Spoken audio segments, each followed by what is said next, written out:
Hey, what's up, everybody? Welcome back to part 3. I think it's third time. Yeah, part 3 of Meet the Coaches. This is Ryan Bixler. How you doing, man? Doing all right. How are you? Doing good. We're enjoying this awesome fall Sunday morning. Starting to feel like fall a little bit. Yeah. So, want you to get to meet Ryan a little bit and hear some of his story, hear about his family, and he's another one of our coaches that are helping coach some of your groups and doing an awesome job at it. So. Ryan, to kick us off, man, tell us a little bit about your family, a little bit of your guys' story.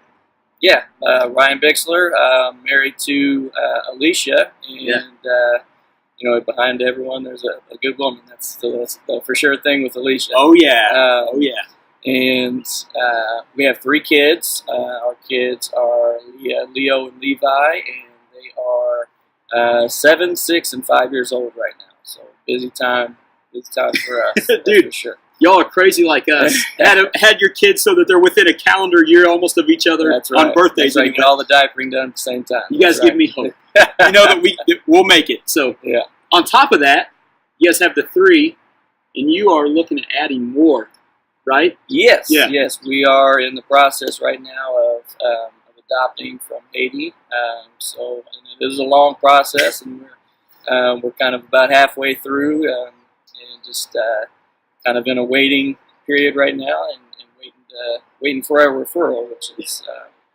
so we're just praying for that. And so referral would just be that a child, somebody is placed with you. Yeah, a child is placed with us. That's right. Yeah, awesome. So that's something you guys could be praying for the Bixlers. By the way, man, just to encourage you, the picture of adoption, such a great picture of the gospel and who God is. As I say that, I feel like maybe God will call us to that someday. I'm kind of going, oh man.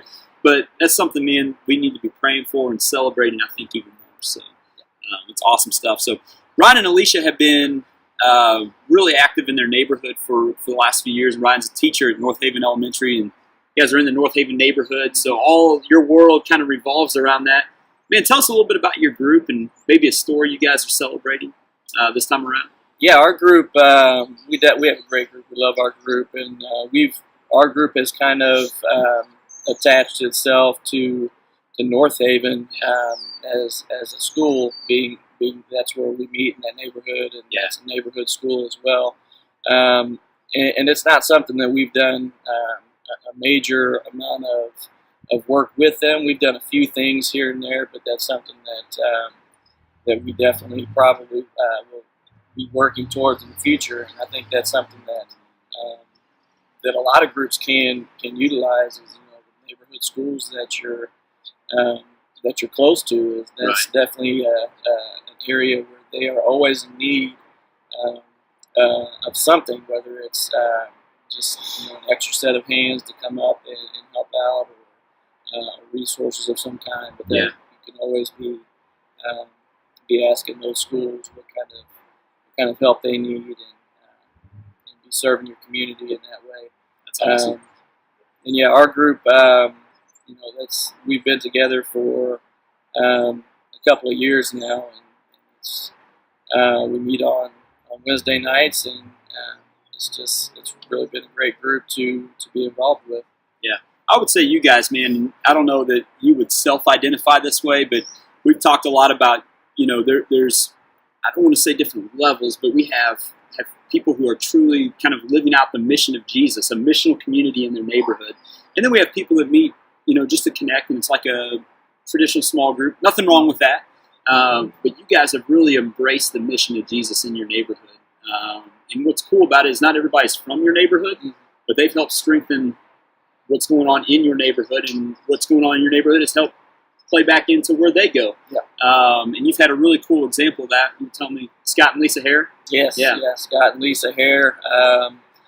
Just a great example to follow of how they're loving where they are as they go. They shared a story with us the other night about just some relationships that they developed up at the Circle K next to the church, and just some folks that they've met up there, and just kind of developed and pursued relationships with them instead of just stopping in and getting their gas at a coffee or whatever they're getting, and popping out of there. They're actually taking the time to get to know these folks and to learn their stories, learn about them and just become involved in their lives. And that was just a great example for us to hear and for our group to hear from.